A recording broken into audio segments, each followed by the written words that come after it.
The opening day roster is set, and one of the biggest talking points about this entire offseason is who is the man that will take that first at bat of this Phillies season. And after all the conversations, all the debates, we may not even be making a change at this point. I cannot believe we have gone through this whole process only for Rob Thomson to be the old dog that you cannot teach new tricks. But nonetheless, we do got to get to discuss the outlook of this, what this means for this Phillies team, and what both Rob Thomson and Dave Dombrowski are saying. Now, before we do that, do want to remind you guys, make sure you are hitting that subscribe button. That at this point in time, 64.4% of you guys tuned into the channel have not subscribed just yet. The season is here. Me and Luke are live. We're ready to get active from start to finish this year. And unfortunately, it seems like we're heading down the exact same leadoff path. So, Luke, to throw it to you right off the bat here, what is your overall perspective on the leadoff conversation, and what is your sense from the comments Rob Thomson has made to this point?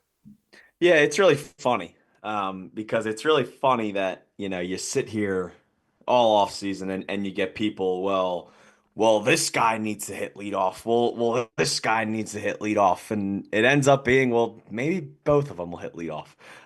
So Thompson said yesterday, obviously you can see on the screen, that it seems like they're still kind of tinkering with the lineup. And their sort of thoughts are maybe it's going to kind of be a mix of Schwarber and Trea.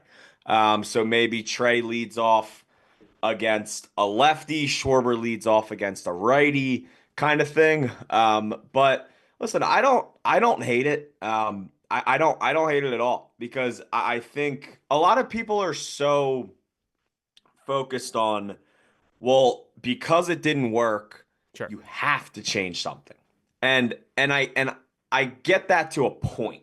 But I also don't think you just change something to change it because a lot of people are going to be mad at me when I say this because yes, they've lost some games when he's there, but they won a lot of games with Schwarber in the leadoff. But at the same time, I think it's a very good idea to try Trea there for two reasons. One, I think it's going to sort of force him to be more selective Yeah. because I think going out there in the leadoff spot, your only goal is to get on base. It doesn't matter how you get on base, just get on base. At the same time, I also think it's very much going to free up Trea on the bases as well. Yeah. I think that's an opportunity where now he won't have Schwarber in front of him, where maybe Schwarber can or Trea can go steal 35, 40 bags this year. So it's funny because I've sort of said in a lot of videos that I haven't really cared which way they would go. I've been very I've been pro Schwarber in the past. I'm very pro if they want to try changing something, but I also don't really care. And it seems like we're kind of getting the best of both worlds here. Yeah, it's not something that I've been fired up and passionate about or enraged that Kyle Schwarber continues to be the leadoff option. But I will say, if you were to hand me a lineup card right now and tell me to fill it out, that Trea Turner would be at the top of that list. And why I say that, you're absolutely right about a lot of these points here. And the bottom line is both Kyle Schwarber and Trea Turner have to have very good years for this Phillies baseball team to reach Yeah. the heights that they desire to, regardless of where they're hitting. But I think for starters, they have to find a way to get Trea Turner to be playing better than he has to this point. And to reflect on that exactly, what we're talking about from a bring to the table perspective for Trea here is we're talking 21 home runs, 62 RBIs last season. In his 505 at bats, he had 149 hits, just 19 stolen bases. To your point there about him not having the options with Schwarber in front of him, 98 strikeouts. This is a guy that was brought in to be a legitimate star, not like a very good player, and he has not been that to this point.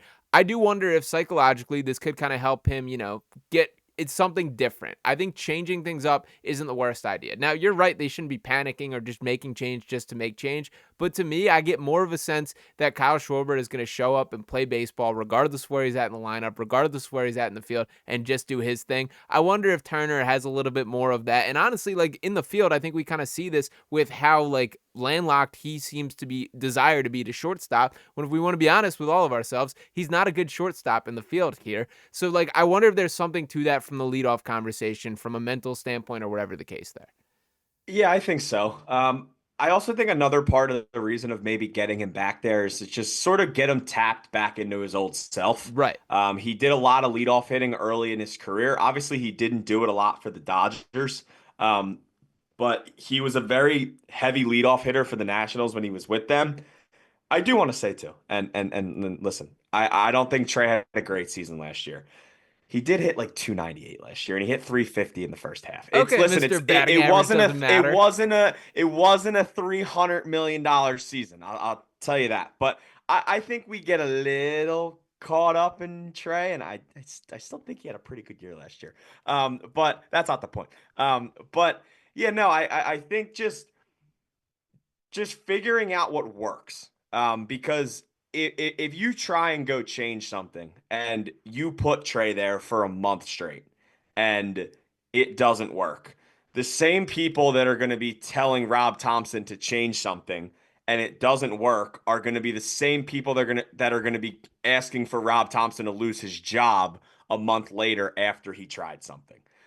So I think right now, I just think it's worth, trying something out. And I will say this is a thing that a lot of teams do. If anybody remembers the '08 Phillies, if it was a if it was a left-handed batter, Jason Worth hit second. Yeah, If it was a right-handed batter, Shane Victorino hit second. The Baltimore Orioles last year, yes, they got bounced in the first round. That was just because they stunk.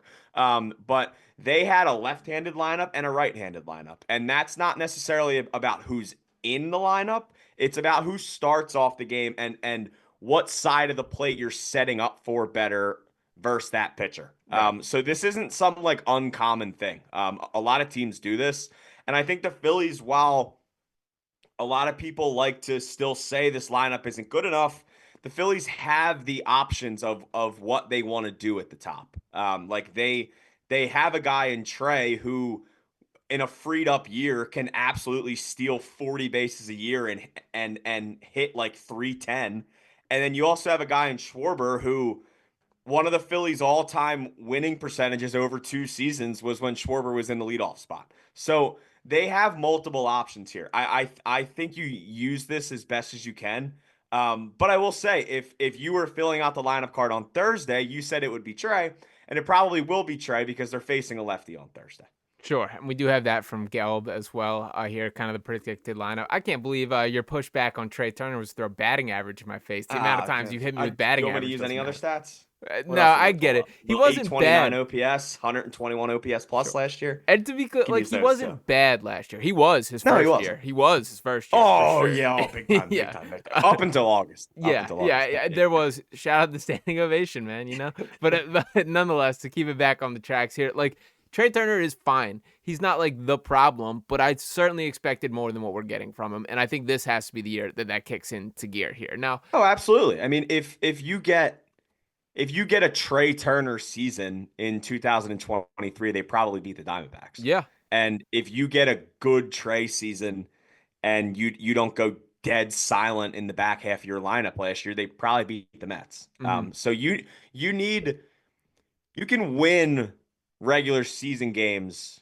with a mediocre to slightly above average Trey. You can't go all the like you need Trey. Like that's why he was there brought here. hasn't been a team that's won the World Series with just one big name in their lineup and one crazy performer in their lineup. You go look at that Rangers team from 2 years ago. Like it wasn't just one guy. It was Seager. It was Adolis Garcia. It was everybody. Like you have to have multiple guys. And I mean, that needs to be Trey. You're giving him $300 million to do that. Right. Yeah, no. That's kind of my overall arcing Yeah. point there, and that is why he was brought here, was to take this to another Correct. level. But nonetheless, I won't make this a whole hate Trey Turner video. No. To your point here, Dave Dombrowski wholeheartedly agrees with what you're saying, and his quote per Matt Gelb here is, "quote You'd be surprised how insignificant it is," Dave Dombrowski said when asked about the importance of lineup construction. Now, to give the exact math here on the plate appearances per game from the overall season, this being for per Fangraphs here, when batting first across whatever games here, basically plate appearances per game going from 4.14 to 3.97 from first to second here. Obviously, mathematically, it makes some sense that that guy batting first, you're going to get to the top a little bit there. That's kind of been the push in favor of Kyle Schwarber being the guy there.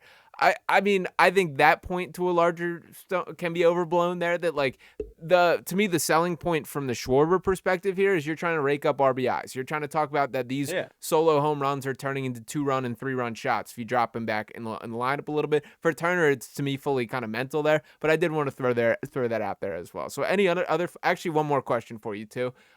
Why was there seemingly zero consideration to Bryson Stott having a crack at this? I just don't. I don't think it's the right move right now. Okay. I don't think it's something you start the season off with. If Bryson Stott goes out and has a bounce back year, which on the table, I'm the leader of the train of the Bryson Stott bounce back here. Um, if he goes out and hits like 310 in the 8 hole this year, they'll definitely slide him up. Okay. But I just don't think they'll look at him like a leadoff hitter right now. I think they know they'd rather hit their $300 million shortstop there or their $100 million DH there before they put their like $5 million second baseman there. Granted, I think he has the plate approach too. And I think eventually he could be a leadoff hitter for this team. I just don't think it'll be yet. Gotcha. Yeah, that all makes sense to me. So it does seem like Trea Turner will be the leadoff hitter as of the start of the season. Does feel like Kyle Schwarber going to be right back in the mix. So it will be interesting to see how Rob Thomson handles this decision here. But we're going to be all over it right here on Phillies Digest. So if you have not already, make sure you are smashing that subscribe button. That 64.4% of you guys watching these videos have not subscribed to the channel just yet. Make sure you're hitting that button. Drop a like on this video. Drop in your comments below. And me and Luke will be with you from start to finish this season. Peace.